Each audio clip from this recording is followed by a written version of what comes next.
कर रख ले माई अचरा के छाँव।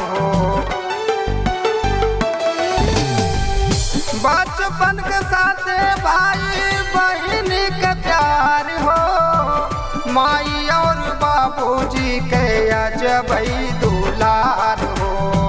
बरसों से बहिनी हमर देखत हुई राहिया, कहवा गिरा नावा हमार हो।